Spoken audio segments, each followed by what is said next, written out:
चलो, आज का काम तो मुकम्मल हो चुका। नीर, नीर, बेटा जरा बाहर आकर मेरा सामान तो अंदर ले जा। नीर, नीर, अरे ये जवाब क्यों नहीं दे रहा? नीर। बेचारा गोपाल शाम को काम से लौटने के बाद जब उसने नीर की आवाज नहीं सुनी तो वो घबरा गया और वो घर के अंदर चला गया। अंदर जाकर उसने देखा कि नीर की आंखों में आंसू थे और वो चुपचाप गोपाल की ओर देख रहा था। उसके साथ एक लड़की खड़ी थी जिसे देखकर गोपाल चौंक गया। नीर, बेटा नीर, क्या हुआ मेरे बच्चे? और ये कौन है? मेरा नाम निया है। मैं एक जलपरी हूँ। क्या? जलपरी? लेकिन ये कैसे मुमकिन है? अब्बू, मैं बताता हूँ। नीर की आवाज की गंभीरता सुनकर गोपाल शांत हो गया और उसकी बातें ध्यान से सुनने लगा। नीर ने उसे सब कुछ बता दिया कि वो कौन है, कहाँ से आया है और उसका असली घर कहाँ है। ये सब सुनकर गोपाल घबरा गया और बहुत भावुक हो गया। क्या तुम अटलांटिस के बादशाह हो? हाँ, यह हकीकत है अब्बू। और तुम्हें अब कुछ भी कहने की जरूरत नहीं है। मैं जानता हूँ कि अब तुम्हारी जरूरत वहाँ ज्यादा है, जो कि तुम्हारा असली घर है। जिस पल मैंने तुम्हें अपनी गोद में लिया था, तभी मुझे एहसास हुआ था कि एक दिन आएगा जब तुम्हें जाना होगा, और आज वही दिन है। मैं तुम्हें रोकूंगा नहीं। जाओ मेरे बच्चे, अपने घर जाओ और जिसने तुम्हारी जिंदगी तबाह की उसे एक अच्छा सबक सिखाओ। जाओ मेरे बेटे। जी अब्बू। गोपाल की बात सुनते ही नीर अपने वापसी के सफर पर निकल पड़ा और देखते ही देखते समुंदर की लहरों में समा गया। समुंदर के मध्य में पहुंचते ही निया ने अपनी जादुई छड़ी से पानी की सुरंग बनाई और खुफिया सुरंग से कुछ ही पलों में वे दोनों हजारों मील नीचे अटलांटिस पहुंच गए, जहां का नजारा देखकर नीर हैरान और नाराज रह गया। आखिरकार जिसका खौफ था वही हुआ। शार्क राज ने सब कुछ बदल दिया है। हमारे बादशाही का नक्शा, हमारे लोग, सब कुछ। बरसों बाद अपने घर लौटने के बाद जो दृश्य नीर ने देखा उसने उसे बेहद मायूस कर दिया था। उसे अपने माँ बाप की याद आ रही थी, लेकिन अफसोस अटलांटिस में उनकी याद की कोई भी चीज बाकी नहीं थी। मैं समझती हूँ कि तुम नाराज और दुखी हो, तो ये वक्त नाराज और दुखी होने का नहीं है। तुम यहाँ किसी मकसद से आए हो, तुम्हें वो पूरा करना है और हमें इस राज्य और प्रजा को उस दानव से मुक्त करना है। हाँ, मैं जानता हूँ मैं यहाँ क्यों हूँ। चलो अब काम पर लगते हैं। लेकिन कोई भी काम शुरू करने से पहले मुझे तुम्हें किसी से मिलवाना है। अटलांटिस लौटते ही नीर पूरे जोश के साथ अपना काम शुरू करना चाहता था, जिसमें उसे राज्य के पुराने सैनिकों और राजा के वफादारों का साथ मिला। राजा के वफादारों, आपने जो हमें काम सौंपा था वो हमने पूरा किया। इस राज्य का असली वारिस नीर वापस आ चुका है। सैनिक ने निया की बात सुनते ही जैसे ही पीछे मुड़ के देखा वो भावुक हो गया और रोने लगा। आखिरकार मेरी मेहनत रंग लाई। आप वापस आ गए। आप सच में वापस आ गए।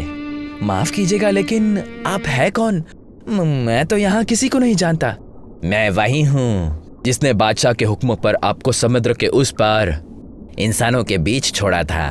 वैसे तो मुझे आपके साथ रहना चाहिए था, लेकिन उस वक्त समंदर में महायुद्ध आगाज हुआ था। मुझे बादशाही और राजा की फिक्र होने लगी थी, इसलिए मैंने वहाँ मछुआरे को देखकर आपको वहाँ छोड़ दिया था।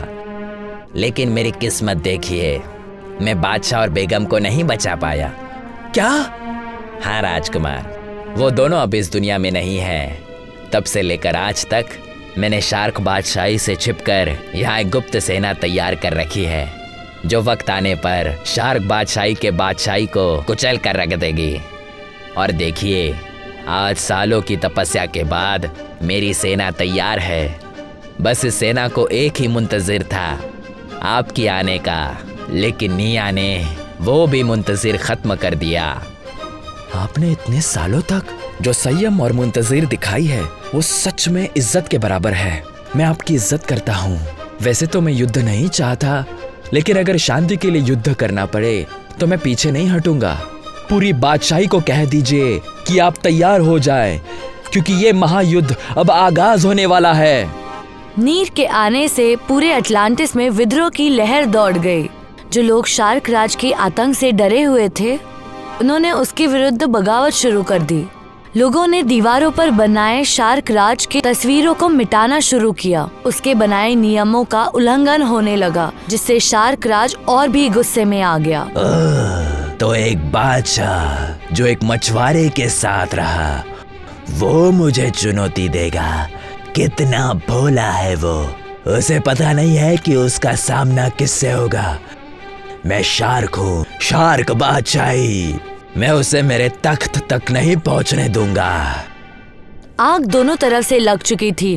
नीर और पुराने सैनिकों ने पुराने कवच निकाले। सागर तल से छुपे अस्त्र सामने आए। नीर को उसके पुराने खानदान का त्रिशूल सौंपा गया। त्रिनेत्र, एक ऐसा शस्त्र जो किसी भी चीज को भेद कर उसके 4 टुकड़े कर सकता था।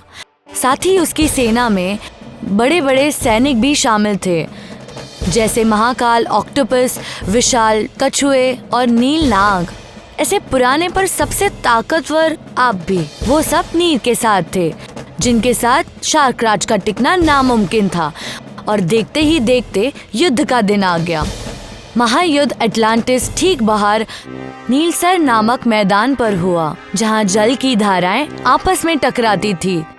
शार्क राज और नीर आमने सामने खड़े थे।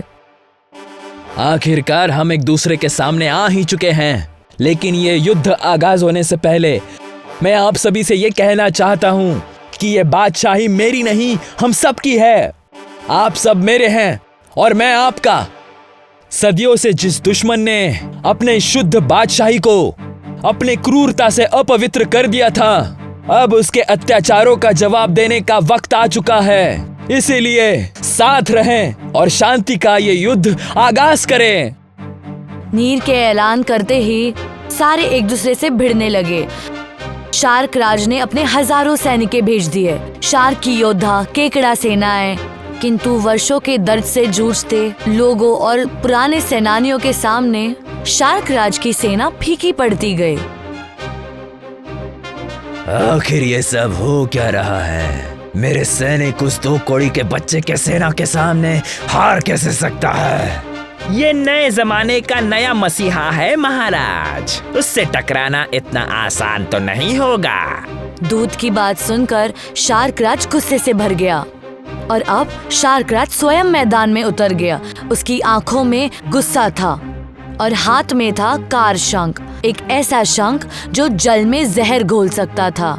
शार्क राज देख रहा था कि नीर अपने त्रिशूल से दुश्मनों को भेद रहा है, उन पर वो भारी पड़ रहा है। तभी नीर, तू चाहे जो भी हो, तेरा खात्मा आज पक्का है। शार्क राज ने काल शंख बजाना शुरू किया और गजब हो गया। उस काल शंख से नीली जहरीली धाराएं बाहर निकलने लगी और चंद पलों में ही वो धाराएं समंदर में जहर घोलने लगी, जिसके कारण नीर की सेना कमजोर पड़ने लगी, मरने लगी। किंतु शार्क राज और उसकी सेना पर उस जहर का कोई असर नहीं हो रहा था। नहीं, ऐसा नहीं हो सकता। तुम हमसे जीत नहीं सकते। शार्क राज नहीं जीत सकता और मैं ऐसा होने नहीं दूंगा। तभी अचानक निया वहां आ गई।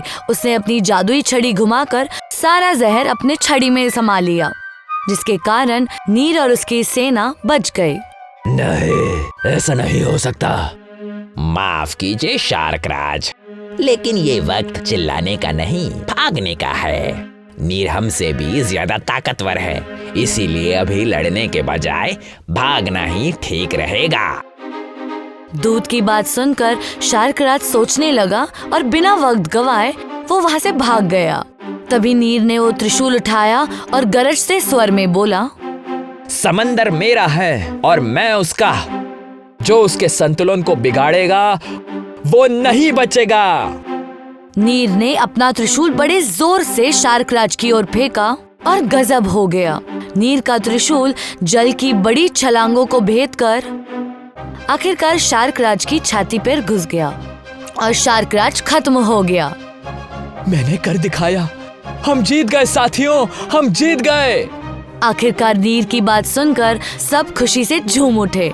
शार्क राज की हारी हुई सेना नीर की सेना में शामिल हो गई और साथ ही शार्क राज का दूध। आखिर सदियों का आतंक समाप्त हुआ और अटलांटिस को अपना असली वारिस मिल गया।